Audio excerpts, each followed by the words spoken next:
सादर चरण स्पर्श। आपकी वीडियो सुनता रहता हूँ तो मेरे मन मस्तिष्क का कचरा धीरे धीरे साफ हो रहा है।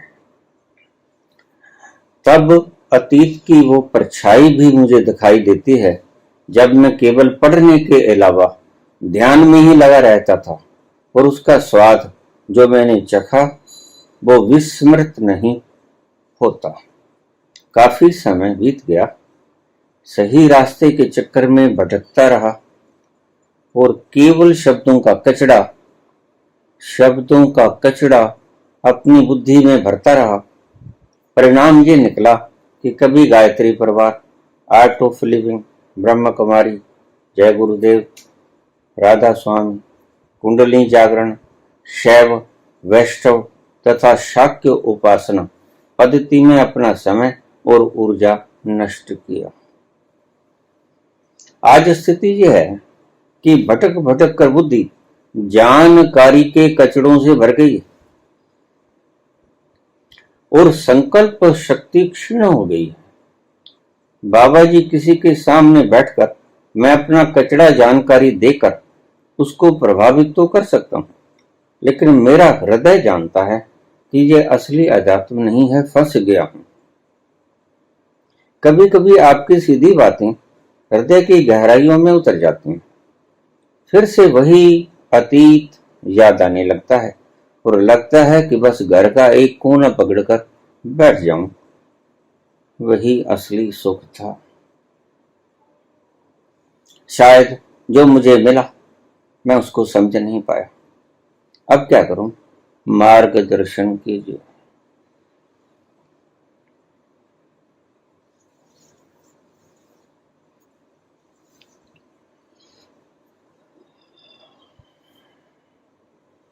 आपको जानकर बड़ी हैरानी होगी।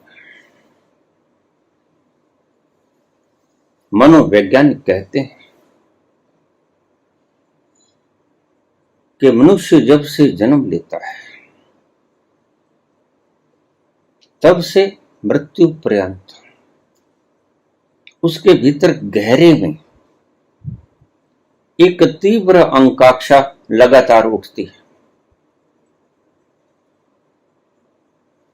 और हमारे शास्त्र कहते हैं कि जब व्यक्ति जन्म लेता है तो गर्भ के अंदर परमात्मा से प्रार्थना करता है कि हे प्रभु, मुझे यहां से नरक से निकालो। मैं बाहर आकर तेरी प्रार्थना करूंगा, पूजा करूंगा, भजन करूंगा, सिमरण करूंगा, अच्छे अच्छे कर्म करूंगा, मुझे यहां से नरक से निकालो। यहां नरक है,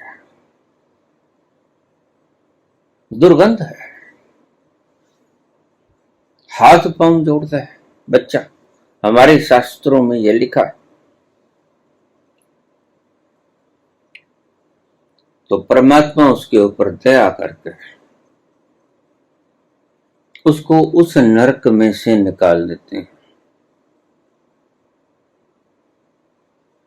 बच्चे का जन्म हो जाता है और बाहर आके वो भूल जाता है कि मैंने गर्भ के अंदर परमात्मा के साथ क्या वायदा किया था।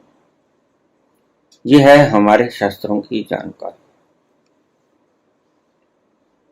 लेकिन आज मनोविज्ञान क्या कहता है? और सही मनीषी वही बात कहते हैं जो मनोविज्ञान कहता है। आज का मनोविज्ञान कहता है कि व्यक्ति के भीतर एक गहरे तल पर गर्भ में बीते हुए उन महीनों की याद प्रबलता से बनी रहती है, हर पल हर क्षण। और सारी उम्र वो बिता देता है भाग दौड़ में, भटकन में, इधर उधर के व्यर्थ के क्रियाकलापों में। लेकिन उसे वो क्षण कभी प्राप्त नहीं होता है। कौन सा था वो क्षण जिस क्षण की वो बार बार आकांक्षा करता है? मुझे फिर से वही क्षण मिल जाए।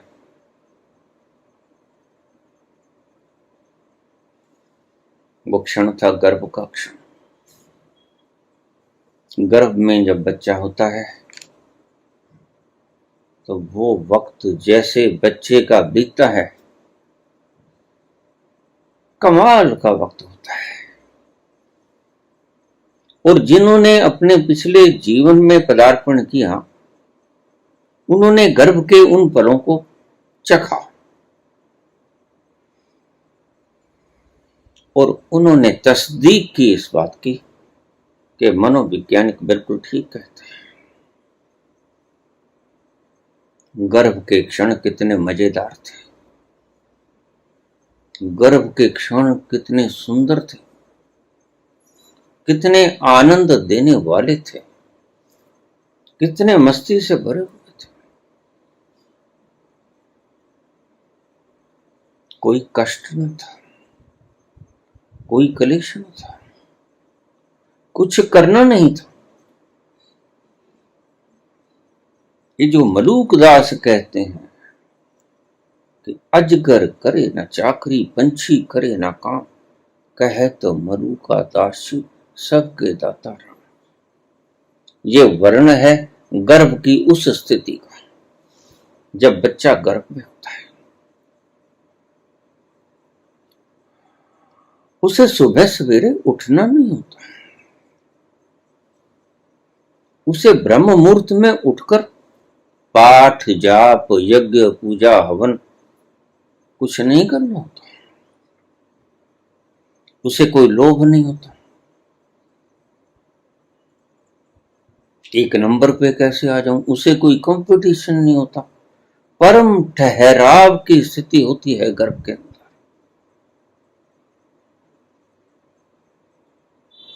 कोई काम धाम नहीं, सब काम धाम प्रकृति स्वयं से कर लेती है। गर्भस्थ शिशु को कुछ करने की आवश्यकता नहीं पड़ती, कुछ खाने की जहमत भी उठानी नहीं पड़ती, श्वास भी तो लेना नहीं होता, हृदय भी तो धड़काना नहीं होता। बस कभी कभार अंगड़ाई ले लेता है शिशु गर्भ के अंदर, और गर्भवती स्त्रियां अच्छी तरह से जानती, कभी एक दो बार लात चला लेता है, हाथ चला लेता है। मस्ती की उस आनंद में सराबोर वह गर्भस्थ शिशु, उसके लिए वही सचखंड होता है, और सच में सचखंड वही होता है। और उन्हीं पलों की तलाश में बच्चा ता जिंदगी उन पलों को ढूंढता रहता है। दिल ढूंढता है, फिर वही फुर्सत के रात दिन बैठे रहें तसव्वुरे जाना किए, कुछ न करे, बस सिर्फ होना ही काफी है। मनोविज्ञान कहता है कि बच्चा सारी उम्र उन पलों के एक क्षण को मैं फिर से दोबारा पी लूं, इसकी चेष्टा में संलग्न रहता है, और वह पल कभी नसीब होता नहीं।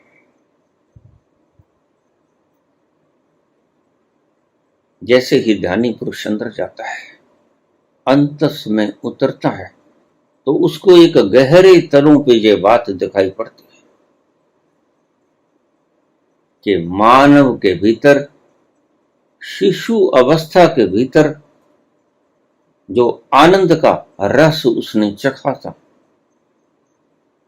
वह उसको बराबर याद आ रहा था, और पूरी जिंदगी गुजारती। लेकिन वो पल भूले से भूलता नहीं, कोई कर्ज नहीं बच्चे के सिर पे, कोई फर्ज नहीं, कुछ करना धरना नहीं, कुछ तकलीफ नहीं, कोई रोग नहीं, कोई शोक नहीं, कुछ पढ़ना नहीं, कुछ लिखना नहीं, कुछ याद नहीं करना, सारा काम प्रकृति स्वतः ही कर देती है।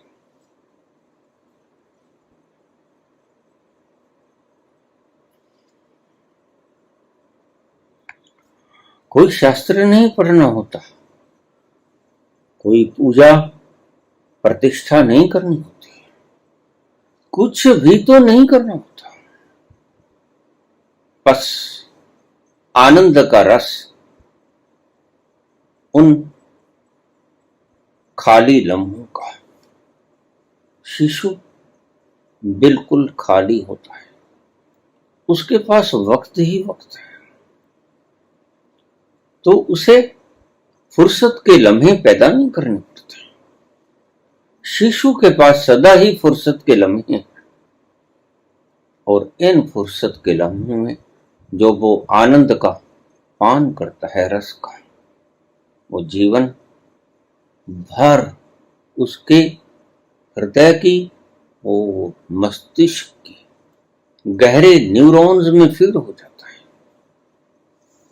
वही तमन्ना हो जाती है उसकी जीवन भर के लिए कि बस ऐसा सुख पाया, ये सुख फिर से चाहिए। और बच्चा कभी प्रार्थना नहीं करता, क्योंकि बच्चे को प्रार्थना करनी आती है।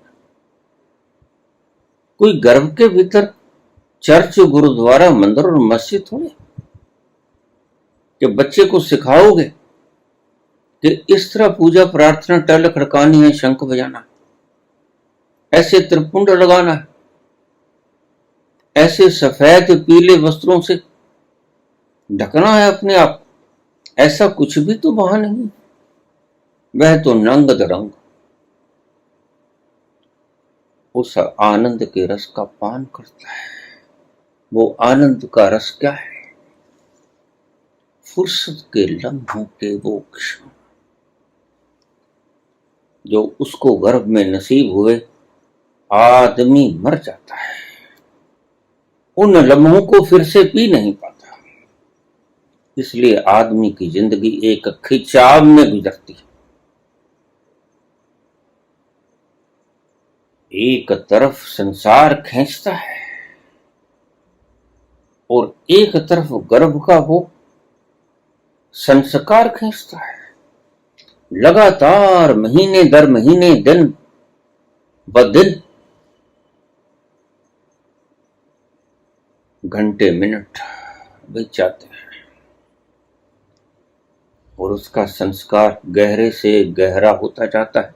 गहन से गहनतम उसके मस्तिष्क पे ये चित्र गहरी लकीरें खींच देते हैं।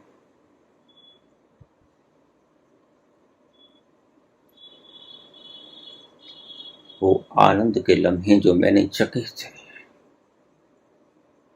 गर्भस्थ शिशु के रूप में, उन्हीं लम्हों को फिर से प्राप्त करने के लिए प्रयासरत रहता है ता जिंदगी, लेकिन वो नसीब नहीं होता है।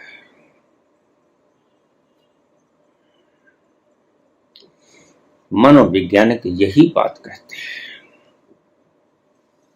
जिंदगी बीत जाती है, लेकिन उस शिशु की कामना जो पली थी, जो अंकित हुई थी, उसके अंतस के मन पर, वह मिटाई से मिटती नहीं, वह झिंझोड़े से भूलते नहीं, वह लगातार इसको तड़पाए जाती है उन दिनों की याद, बराबर याद करता रहता है।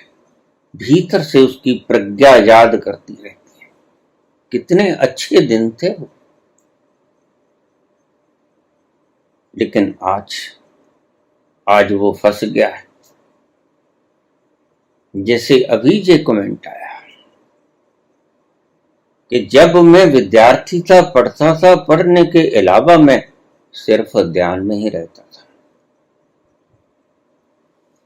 और ध्यान का अर्थ है कुछ नहीं करता था। बच्चा कर भी क्या सकता है? बच्चे के भीतर कुछ करने की कामना ही नहीं पैदा होती, क्योंकि सब कुछ बैठे बैठाए मिल जाता है। और जब उसका पूर्ण विकास हो जाता है, वह कोई हाथ पैर नहीं जोड़ता है परमात्मा के आगे कि इस नरक से निकालो। उसके लिए परम स्वर्ग की घड़ियां ही वो होती। गर्भस्थ शिशु के लिए परम स्वर्ग की घड़ियां बस वो ही पल होते हैं जो उसने गर्भ के भीतर गुजारे। इसलिए तो बाहर आके चिल्लाता है, कहां फंसा दिया। अरे ऐसा तो कभी सोचा ही नहीं था। तुम कहते हो कि भीतर हाथ जोड़ता है परमात्मा से, मुझे बाहर निकालो इस नरक से। बाहर आके चिल्लाता है, कहां नरक में फंसा दिया। बड़ा आनंद में था, सोए हुए थे चैन से ओढ़े हुए कफन। यहां भी शैतानी आ गए, किसने पता बता दिया।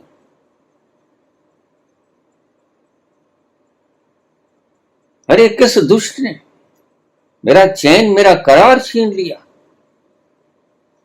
और शास्त्र कहते हैं कि वो हाथ जोड़ता है परमात्मा से, प्रार्थना करता है। प्रार्थना करने की उसे विधि आती, प्रार्थना करने का ढंग से आता है। वह खुद को इतना भी महसूस नहीं कर पाता कि मैं बंधन में हूं, मैं जाल में हूं, मैं गिरफ्त में हूं। इतना भी कहां सोचेगा। जब इतने आनंद के भीतर रस को पीता हुआ व्यक्ति, वो गर्भस्थ शिशु, कोई दिन नहीं, कोई रात नहीं, उसके लिए अंधेरा। और आनंद के वो रस के लम्हे धीरे धीरे गुजर जाते हैं। लेकिन शिशु का जन्म हो जाता है और मरने तक वो उन लम्हों को भूल नहीं पाता। मनोवैज्ञानिक, आज के मनोवैज्ञानिक ये बात कहते हैं, बस तुम्हारी तलाश वही। भीतर कोई दौड़ न था, भीतर कोई मुकाबला न था, किसी प्रकार की कोई किसी से कंपटीशन की बात सिखाता ही नहीं था। बस आनंद था और आनंद था और कुछ भी न था। कोई सोने का फिक्र न था, कोई ब्रह्म मुहूर्त में जागने का फिक्र न था, कोई माला ले लेके राम जप करने का मतलब न था, और कोई 2 नाम 5 नाम जपने का मसला ही न था। बस फुर्सत के वो लम्हे बड़े प्यारे लगते थे, और उन्हीं लम्हों को सारी उम्र बच्चा ढूंढता रहता है और उसे खुद भी नहीं पता होता कि मैं किस तलाश में। यही मनीषी कहते हैं कि तुम्हें खुद ही पता नहीं तुम चाहते क्या, तुम्हारी आंतरिक जरूरत क्या है। फिर बाहर कीजिए। ज्ञानी आपको उलझा देते कि आपको ये तकलीफ है, आप ऐसा कर लो, वैसा कर लो। बस आप मुकाबलों में उलझ जाते हो। प्रथम आ जाओगे तो वही अवस्था मिल जाए, धन कमा लो। 1 नंबर हो जाओगे तो वही अवस्था आ जाए, ऊंची सी कुर्सी ले लो।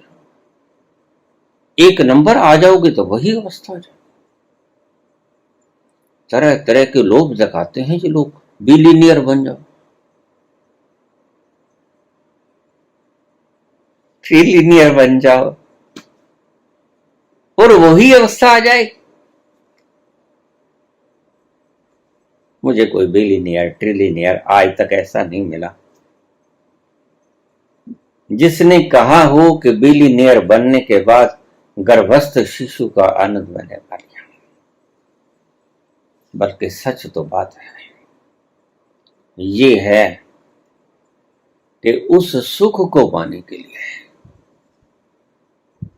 कपिल वस्तु के सिंहासन छोड़ दिए जाते हैं।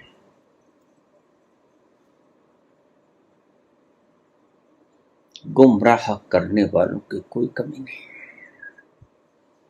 और हम गुमराह होते ही चले जाते हैं। एक दिन ये बिलियनियर बन जाएंगे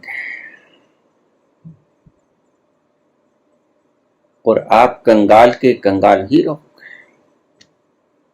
इनके पीछे लगकर ना बिलियनियर बन जाओगे और ना ही तुम उस आनंद को पी सकोगे जो कबीर पी पाए गरीबी के उन हालातों में।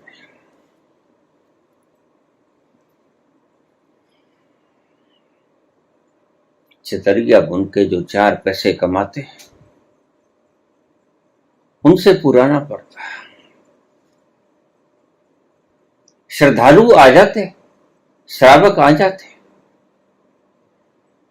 उपदेश सुनते और जब जाने का वक्त होता तो कबीर कहते प्रभु भूखे जाइएगा नहीं, भोजन करके जाना।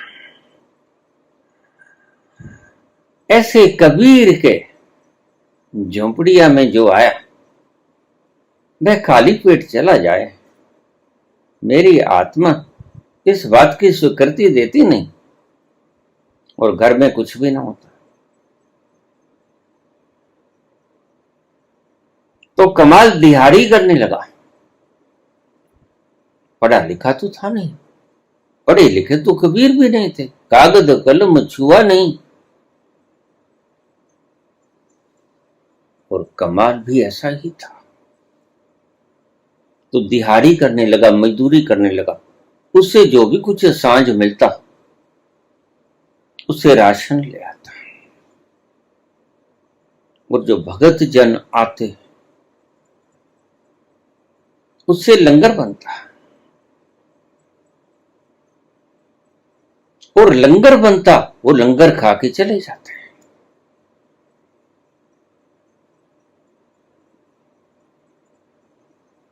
एक दिन तंग आ गया, कमाल कहने लगा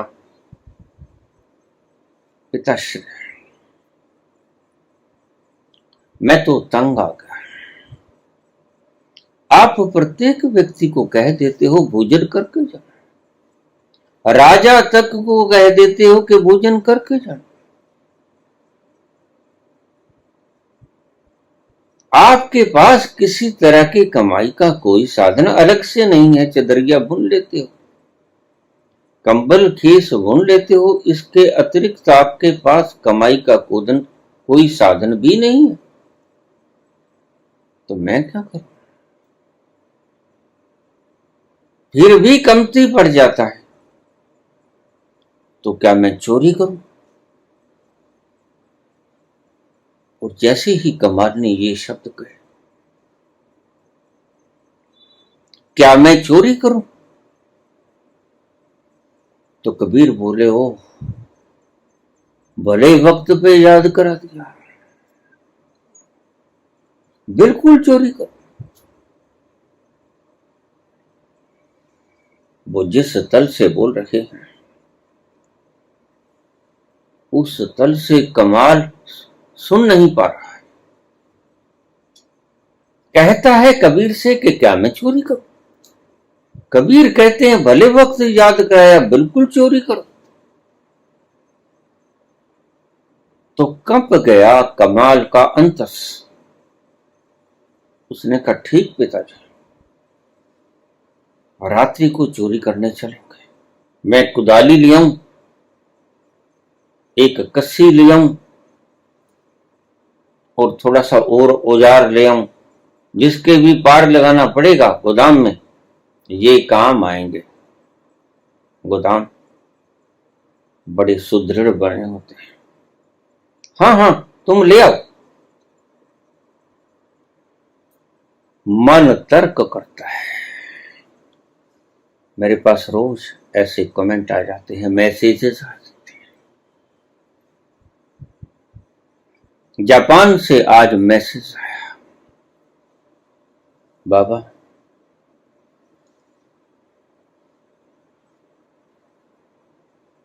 तुम कहते हो कि आश्रम के लिए दान करो। जापान से निश्चित ही बहुत अमीर लोग इस सृष्टि में हैं, आपको भरपूर मात्रा में दान मिल जाएगा। लेकिन बाबा मैं ये पूछना चाहता हूं कि आप क्यों नहीं कनकधारा स्तोत्र का पाठ करके स्वर्ण वर्षा करवा लेते हैं। अब इन लाइनों को अंडरलाइन कर लेना। ऐसे ऐसे प्यारे तर्क कभी कभी आते हैं जिनको चूम लेने का दिल करता है। मैंने अपने चैनल कंट्रोलर से कहा कि इस व्यक्ति का हिसाब देखा जाए कि इसका कभी चैनल के ऊपर 1 रुपया दान आया। उन्होंने कहा नहीं, इस व्यक्ति का कभी 1 रुपया भी दान नहीं आया।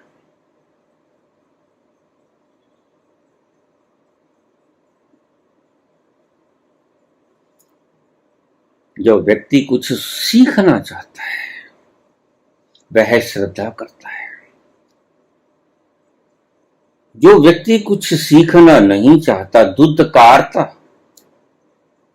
वह तर्क करता है। जिसने स्वर्ण की वर्षा कराई, इस मूढ़ और मूर्ख व्यक्ति को यह नहीं पता कि वह भी मांगने के लिए ब्राह्मणी के द्वार पे खड़ा था।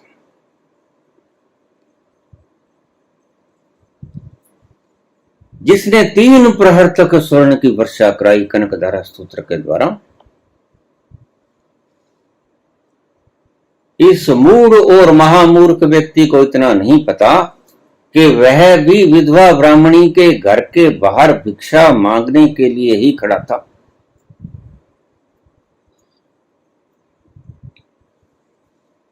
क्या नौबत आ गई, नौबत आ गई, हृदय पिघल गया। ब्राह्मणी के दुख को देख करके मेरे पास बस आंवला ही और कुछ नहीं। कमाने वाला गया,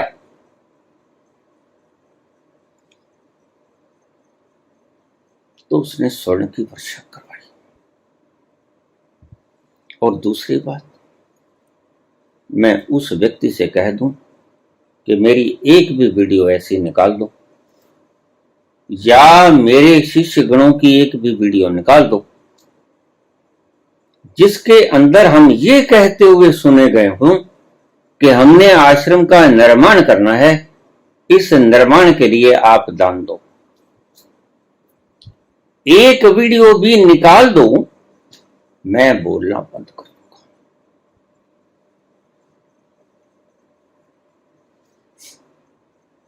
जिसने कभी कुछ दिया नहीं, उसकी खोपड़ी तर्क करेगी। और जो सीखना चाहता है वो जानता है कि ये आश्रम मेरी जरूरत नहीं, ये आश्रम उन भक्तजनों की जरूरत है जिनके पास मेरे पास बैठने को स्थान नहीं, और उन्हें पता नहीं कि मैं तो कभी वहां एक चक्कर भी नहीं लगाने आया कि कहां बन रहा है और कौन बना रहा है। मैं उस व्यक्ति को देखता भी नहीं, जानता भी नहीं, कौन सा मिस्त्री है, कौन सा कारीगर है।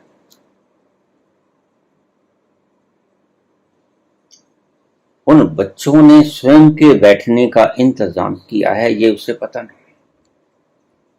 अगर वाकई ही ये व्यक्ति जापान से है तो यहां आकर पूछ लेता इस प्रश्न को। लेकिन यहां आने के लिए जहाज के ऊपर जितना खर्च हो जाएगा उसका हिसाब लगा लेते हैं ये लोग। कभी 1 रुपया दान नहीं किया होगा किसी को भी, सिर्फ इस चैनल को नहीं। ऐसे व्यक्ति सिर्फ तर्क करना जानता है। किसी को दान देने की सामर्थ्य या ये जिगरा परमात्मा ने इनको दिया है। सही भिखारी मैं इन लोगों को समझता हूं। मैंने कभी नहीं मांगा, मैंने कभी नहीं कहा। मित्रों ने, शिष्यों ने मीटिंग बुला के इकट्ठे होके अपने ही बैठने का इंतजामात करने के लिए इस आश्रम का निर्माण करने का संकल्प लिया, जो वो बना रहे। इसमें मेरा जरा भी योगदान नहीं है।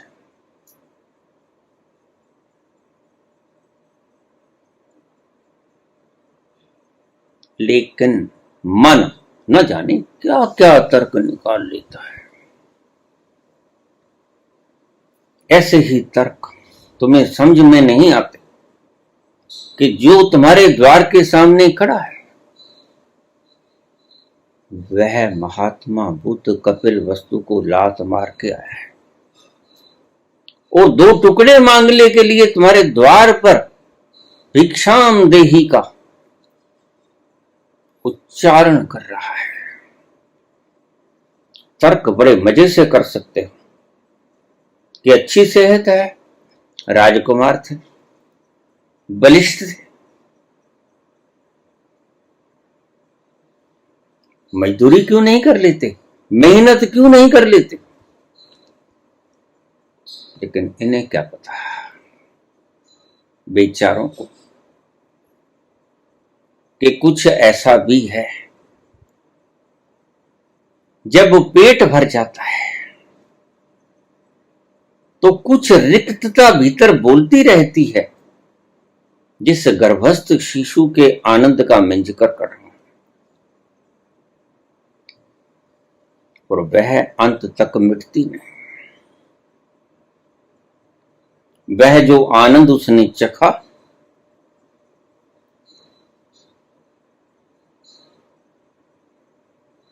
उसका जो पान किया, ता जिंदगी वो याद रहता है। उसकी जहन की गहरी परतों के भीतर वो सदा पुकारता रहता है, मुझे वो लम्हे फिर से चाहिए, मुझे वो लम्हे फिर से चाहिए। एक एक पल उसके गहरे तलों के ऊपर खुद जाता है, गहरी लकीरों की तरह। इसको ही हम संस्कार कहते हैं, ये गर्भस्थ शिशु के संस्कार। और तुम इतने जन्मों से निकलकर आज इस जन्म में आए,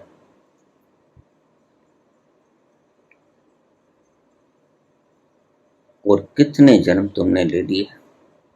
हर बार तुम गर्भ में रहे, हर बार तुमने ये चैन, सुकून और आनंद पाया, और वो सारी संस्कार तुम्हारे भीतर एकत्रित है। वो ही तुम्हें तरंगायित करते हैं, वो ही तुम्हें छेड़ते हैं। मुझे वो पल फिर चाहिए, मुझे वो क्षण फिर चाहिए, फिर वो ही आनंद।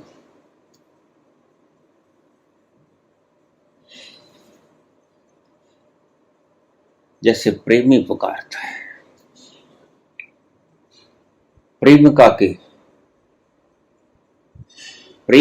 के प्रेम के क्षणों में जैसे ही शाम होती तो उसको उस प्रेम के लम्हों की याद आती है। फिर वो ही शाम, वही गम,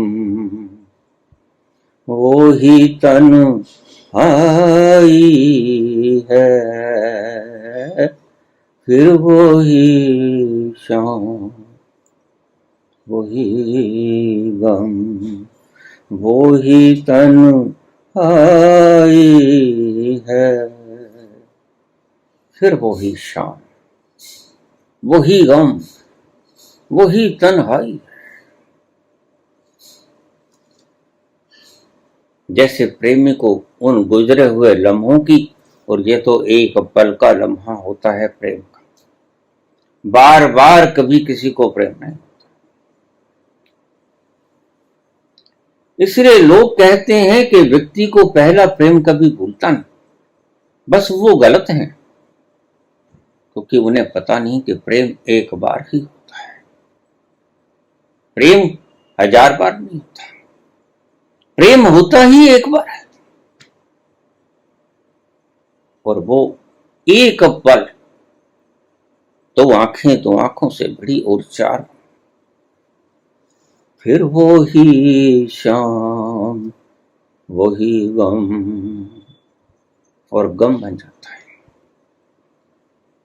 कैसे इन लम्हों को अखंड कर लूं, कैसे इन लम्हों को खींच लूं और इतने विशाल कर लूं कि बस यही लम्हे बच जाएं और सब खो जाए।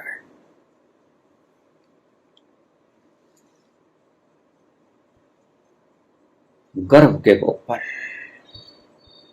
जो शिशु ने गुजारे होते हैं, निर्भीक अवस्था में कोई भय नहीं होता, वहां कोई दुश्मन नहीं होता, कोई मित्र नहीं होता, कोई भय नहीं होता, सिर्फ वात्सल्य की ममतामयी किरणें उसके दिलो दिमाग और रोम रोम में बरसती रहती हैं हर पल। माता जो प्यार और स्नेह से हर पल उसको पुचकारती है, उसके हृदय के सभी कोनों से, मन मस्तिष्क के रोम रोम से जो अमृत झरता है वात्सल्य का, ममता का, वह बच्चे का रोम रोम पी लेता है और वो निहाल हो जाता है।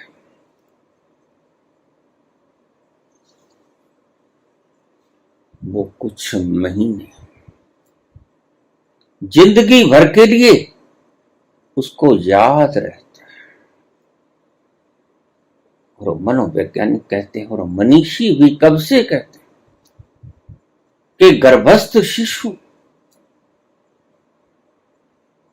जैसी अवस्था में आ जाओ, अगर तुम परमात्मा को प्राप्त करना चाहते हो तो इस शब्द को फिर सुनो। अगर तुम परमात्मा को, परम चैन को, आनंद को, खुमारी को, खुशबू को, तल्लीनता को प्राप्त करना चाहते हो तो फिर से एक बार लौट के आ जाओ गर्भ के उन दिनों में, जैसी जैसी अवस्था थी उस वक्त, उसी सीन को रिक्रिएट कर और तुम पाओगे कि बस मिल गया जिसकी तलाश थी,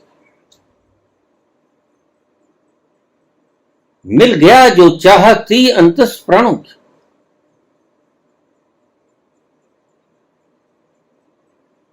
आज मिल गया। अगर तुम गर्भ के उन पलों को रिक्रिएट करने में सक्षम हो जाओ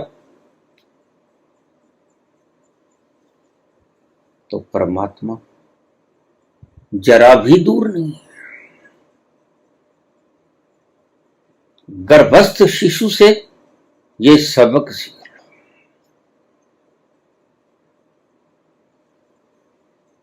और तुम पाओगे कि बस मिल गया जिसकी आवश्यकता थी, जन्मों जन्मों से जिसकी तलाश में भटकता फिर रहा था, गली गली कूचे कूचे, वो आज मिल गया।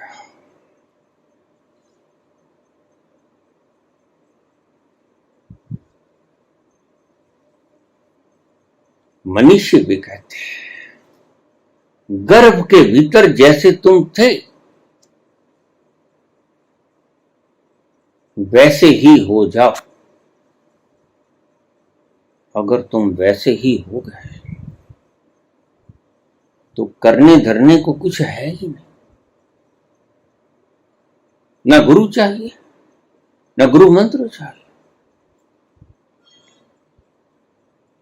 न कोई कष्ट, न कोई तकलीफ, न कुछ भाग, न कोई दौड़, न कोई कंपटीशन, न किसी से कोई मुकाबला, न किसी से ईर्ष्या, न द्वेष, न नफरती पैगाम बिखेरोगे, बस प्रेम ही प्रेम होगा चारों तरफ। और प्रेम उस आंतरिक सत्ता का स्वभाव है, उसको तुम कभी मिटा नहीं सकते। इसलिए व्यक्ति घृणा के क्षणों में कुछ क्षणों के लिए रह सकता है, कुछ वक्त के लिए रह सकता है। घृणा के क्षणों में कुछ वक्त के लिए व्यक्ति रह सकता है। क्यों? क्योंकि ये उसका स्वभाव नहीं है। लेकिन प्रेम के क्षणों में वह जिंदगानियां गुजार सकता है। क्यों? क्योंकि ये उसका स्वभाव है।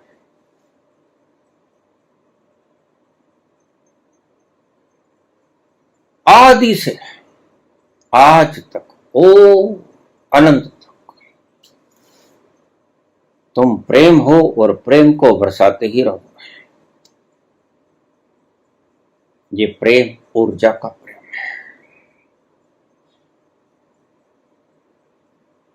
ये तुम्हारी इन संयंत्रों में आकर नफरत में अगर इसे तब्दील कर दो तो बात अलग है। इस ऊर्जा को एसी में गुजारने के बजाय तुम हीटर में से गुजारना शुरू कर दो तो बात अलग है। कहां ठंडी हवा और कहां ये तपश, लेकिन है उसी ऊर्जा के कारण। परंतु तुम प्रेम स्वरूप हो। शुरू से लेकर अनंत काल तक तुम प्रेम की मूर्ति हो और प्रेम की मूर्ति ही रहोगे। बीच के लम्हे आएंगे जिसे जन्म और मृत्यु कहते हो, लेकिन तुम तुम्हारी सभी चीजों को खो सकते हो, तुम तुम्हारे स्वभाव के प्रेम को नहीं खो सकते। वह बरकरार रहेगा हर वक्त। तो पूछा है प्रश्न कि मार्गदर्शन करो। जब मैं पढ़ता था तब फिक्र कम होता है, फुर्सत के लम्हे बहुत बच जाते हैं। लेकिन आज वो युग आ गया है। मां बाप बच्चे को धक्के से कहते हैं कि देखो फर्स्ट आना, अगर सेकंड आ गए तो बहुत से माता पिता तो मैंने ये कहते सुने कि तुम्हारी बखिया उधेड़ देंगे, डराते हैं।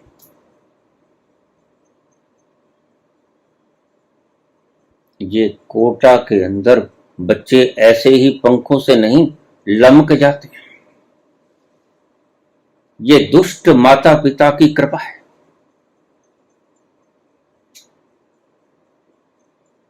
जो कि बच्चों का चैन छोड़ो जीवन ही छीन लेती है।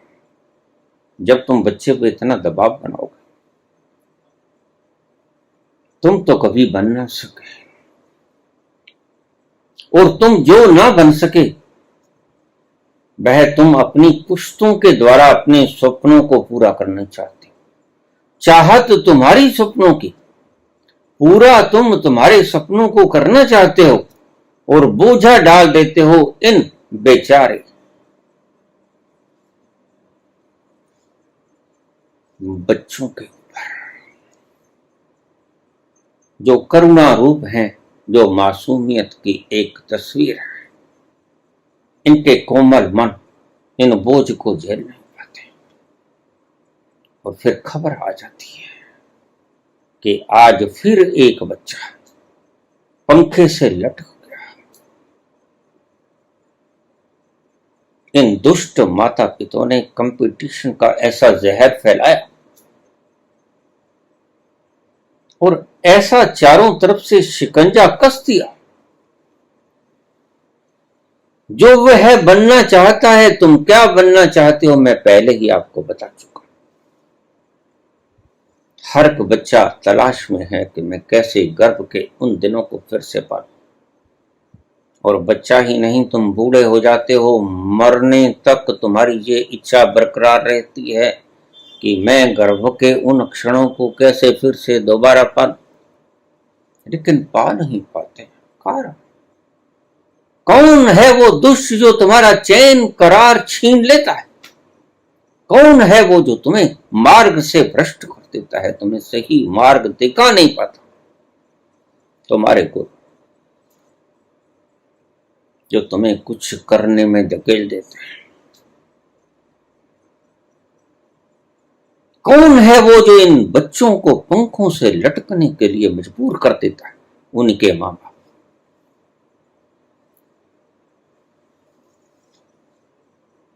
और मां बाप सोचते हैं कि हम तो बच्चे का भला चाहते हैं। बिल्कुल ठीक है, चाहते हैं, लेकिन दूसरा पक्ष भूल जाते हैं। बच्चों का सारा कर्तव्य निर्वहन करते हैं, लेकिन उनकी खोपड़ियों में ये जो कंपटीशन, मुकाबले की भावना का जहर भर देते हो तुम, ये उन्हें ना जीने देता है ना मरने देता है। और फिर बच्चा मजबूर हुआ जब उसे उन पलों का एक अंश दूर से भी दिखाई नहीं पड़ता जो उसने गर्भ के भीतर गुजारे थे, तो वह पंखों से लटक जाता है। कोई ऊपर से छलांग लगा देता है। भला ऐसा वो क्यों करता होगा?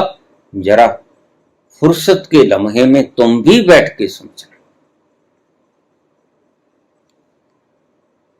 वो फिर माथे पे हाथ रखकर ये बेचैनी के आलम में कहते हैं कि हमने तो बच्चे का सदा ही कल्याण चाहा था। कहां कल्याण चाहा था? चाहा था कल्याण, लेकिन सरकमस्टेंस तो ऐसे पैदा कर दिए कि कल्याण की जगह के ऊपर इसकी मृत्यु ही हो जाए। ये कल्याण की भावना तुम्हारे मन में ही रही, लेकिन तुम्हारा व्यवहार तो ऐसा न रहा। तुम्हारा व्यवहार तो एक जल्लाद जैसा हो गया। प्रेरणा देना अलग बात है, धौंस देना अलग बात है। मेरा एक शिष्य है, उसके 2 बेटे, और वह खुद टीचर है। और उसने बच्चे पढ़ाई कैसे? उनके स्कूल में चले जाता और उन टीचर से कहता कि मैं खुद भी टीचर हूं, ये बच्चे अगर ना पढ़े तो इनकी हड्डी पसली तोड़ देना। खौफ के मारे बच्चे खौफ ज्यादा होके घर से भाग जाते।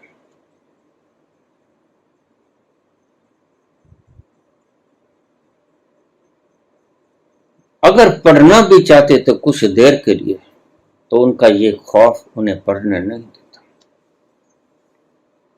जब दिमाग के ऊपर बोझ है तो क्या खाक पढ़ पाओगे? जिसने याद करना है वही बोझल है। और तुमने कंपटीशन का जहर ऐसा फैला दिया, कितने बच्चे बनेंगे? 1। पढ़ कितने रहे? लाख। क्या करेगा बच्चा? बच्चा क्या करेगा? डरावना दृश्य पेश कर देते हो तुम बच्चों के सामने। ना वो जी पाता है, ना वो मर पाता है।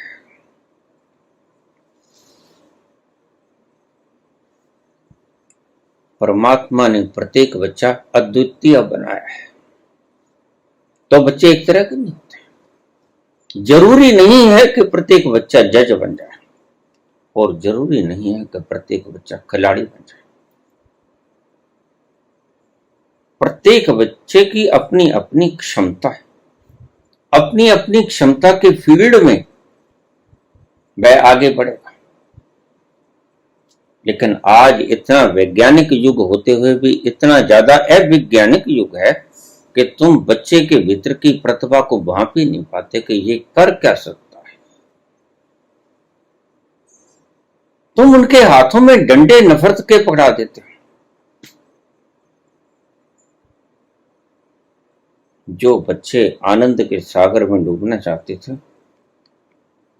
प्रेम के उस समुद्र में गोते लगाना चाहते थे, आज वो नफरती पैगामों की उद्घोष कर रहे हैं।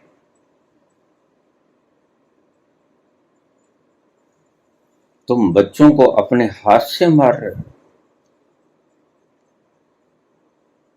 बच्चों को धर्म कभी मत सिखाना। बच्चा धर्म जानता है बहुत अच्छी तरह से। मैंने आपसे बताया कि बच्चा गर्भ से ही जानता है कि मेरा धर्म क्या है। उसका धर्म है उन लम्हों में उतर जाना जिन लम्हों में वो गर्भ के भीतर प्रतिष्ठित था। यही उसका धर्म, और उसका कोई धर्म नहीं और उसकी कोई जाति नहीं। बच्चा अपने धर्म को अच्छी तरह से जानता है और कोई भी प्राणी अपने धर्म को अच्छी तरह से जानता है। उसको बताने की आवश्यकता नहीं होती कि तुम हिंदू हो कि मुसलमान हो कि ईसाई हो कि सिख हो कि यहूदी हो। सबको पता है कि हमारा धर्म क्या है। धर्म यानी आंतरिक जरूरत। तो बेटा, तुम्हारी भी जो आंतरिक जरूरत है वो बस वही है जो पढ़ाई के दिनों में किसी सत्पुरुष ने तुम्हें ध्यान करना सिखा दिया, और तुम्हें वो आनंद के लम्हे जो ध्यान के भीतर तुमने चखे वो भुलाए से नहीं भूलते आज भी। तो तुम्हारे अंतस्कय प्राणों का क्या होगा, जो कि उस शिशु के आनंद की कल्पना हर पल किए जाता है कि मैं उस अवस्था में प्रतिष्ठित कब होऊंगा। यही तुम्हारा धर्म है। इसलिए तुम मर जाते हो, लेकिन तुम्हें यह पता ही नहीं चलता कि हमें आखिर चाहिए क्या। यही विडंबना है और यही हमारी अभागता है। इसलिए जो व्यक्ति इस स्थिति तक पहुंच जाता है, हम उसे भाग्यशाली कहते हैं, और भाग्यशाली यानी भगवान। भाग्यवान भगवान हो गया जिसने अपना तल वो छू लिया, जिसने गर्भस्थ शिशु के उस आनंद को फिर से पी लिया। तुम्हारी आंतरिक जरूरत, तुम्हारी आंतरिक प्यास यही है। और गर्भ के उन वेलों को तुम रिक्रिएट करो। कैसे थे, कैसे तुम्हारा जीवन बीता, कैसे तुम्हारा पल पल गुजरा गर्भ के भीतर। ये एक कुंजी तुम्हें दिए जाता हूं। जैसे ही तुम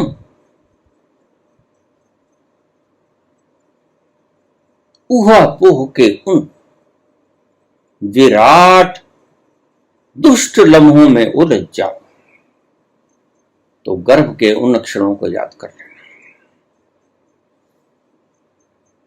जैसे ही रोग, शोक, संताप, तीनों प्रकार के ताप तुम्हें घेर लें और बुद्धि चकराने लगे और तुम्हें कुछ समझ ना आए कि मुझे करना क्या चाहिए, तो गर्भ के उन लम्हों को याद कर लेना कि गर्भ के भीतर तुम कैसे प्रतिष्ठित थे, कैसे अवस्थित थे, क्या स्थिति थी तुम्हारी।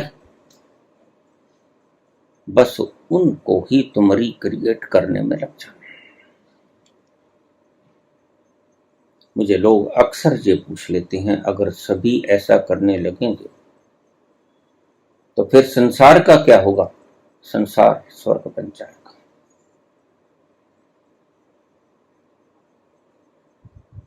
तुम इन्हीं हिटलरों के कारण, इन्हीं स्टालिन और मुसोलिनी और पुतिनों के कारण,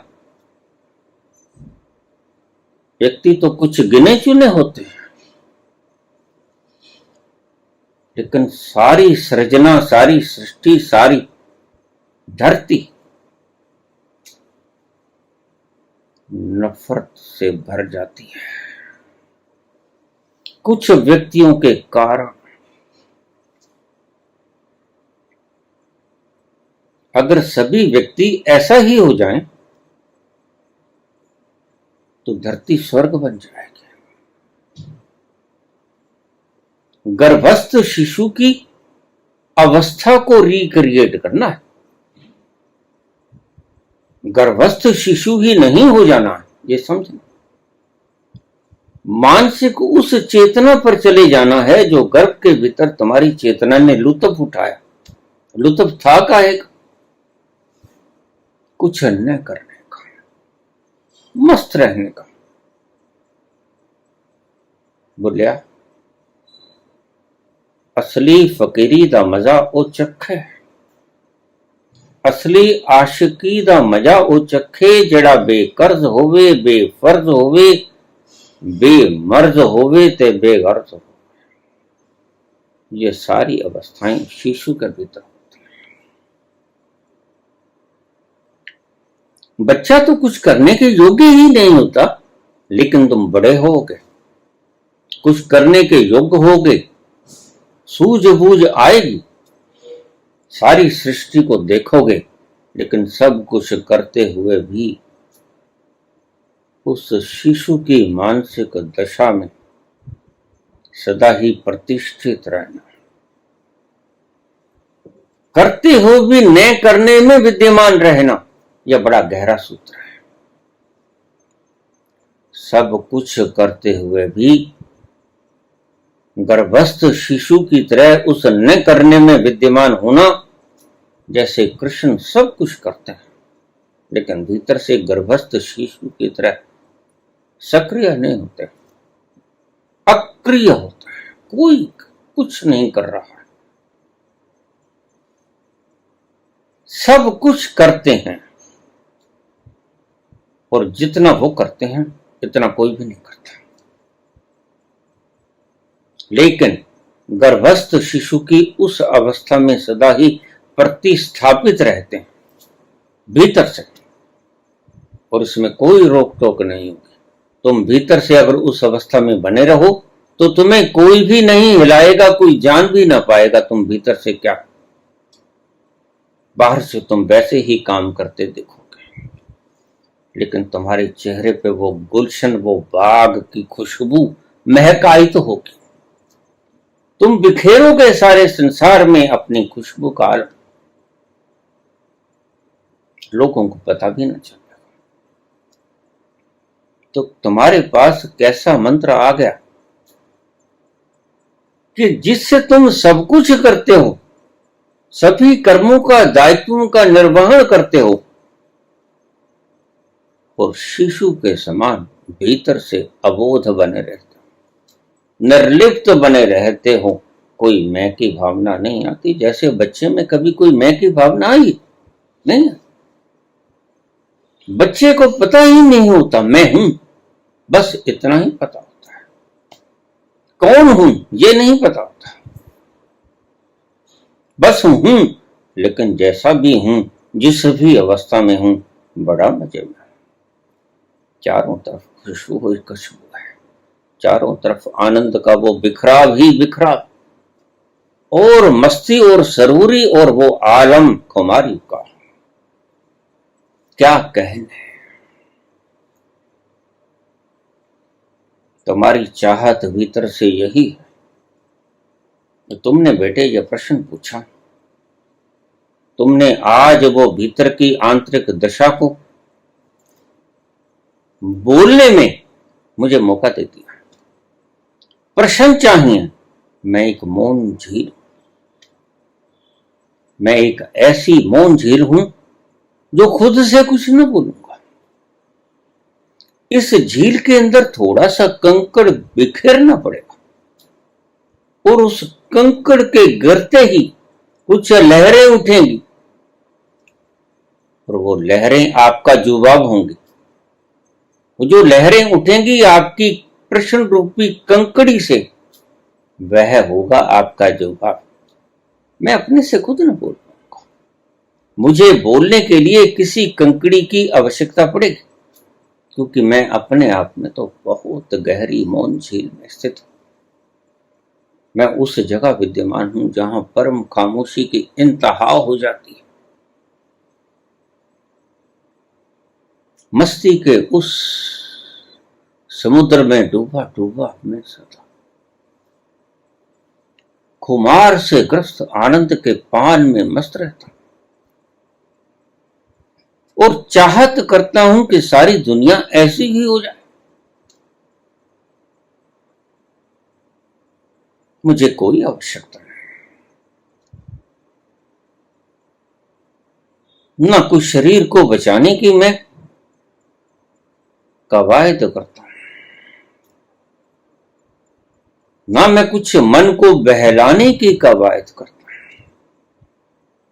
ना मैं कुछ प्राप्त करने की इच्छा से युक्त हूं।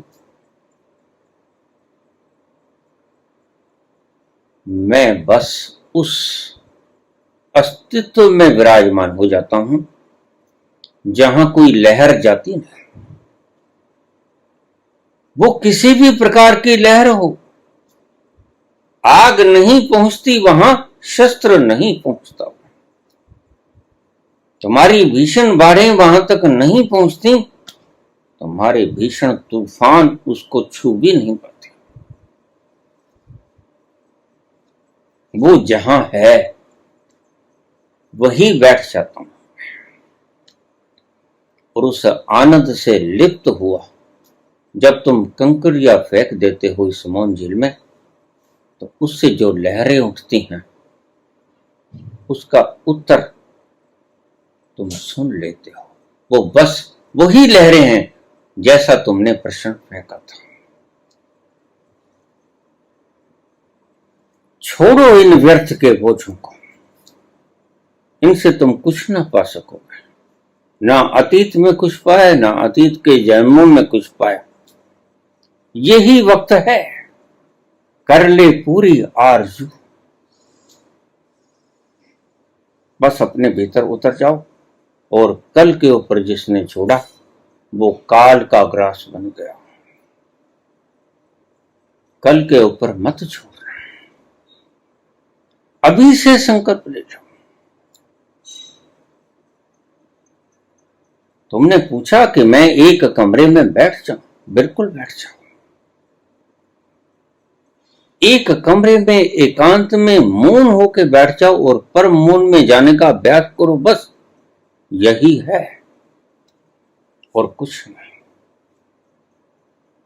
और मैं बार बार कहता हूं कि अपने तक पहुंचने के लिए कभी कोई मुशक्कत करनी पड़ती है? नहीं ना। तो तुमने पहुंचना तुम्हारे तक ही है। बच्चा खुद में ही संलिप्त था जब वो परम आनंद की अवस्था में गर्भस्थ था। बस तुम वहीं पहुंचना चाहते हो जहां तुम हो। तुम जहां हो वहां से इधर उधर हो गए हो।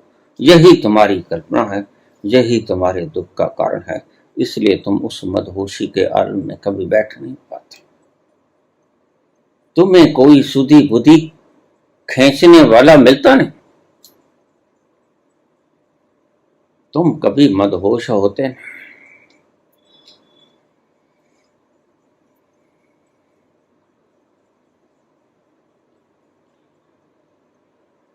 छुप गयो फिर एक वाण चला के, कहाँ गयो एक तान सुना के, कहाँ गयो एक तान सुना के। छुप गयो फिर एक वाण चला के, कहाँ गयो एक तान सुना के, कहाँ गयो तान सुनाक गोकुल ढूंढा मैंने, मथुरा ढूंढी। गोकुल ढूंढा मैंने, मथुरा ढूंढी। कोई नगरिया न छोड़ी रे,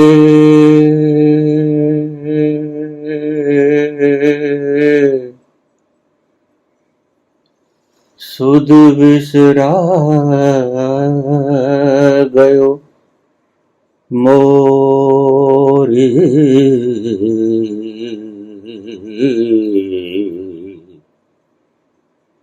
वो काला एक बांसुरी वाला कर गयो मन की चोरी रे, सुध बिसरा गयो मोरे।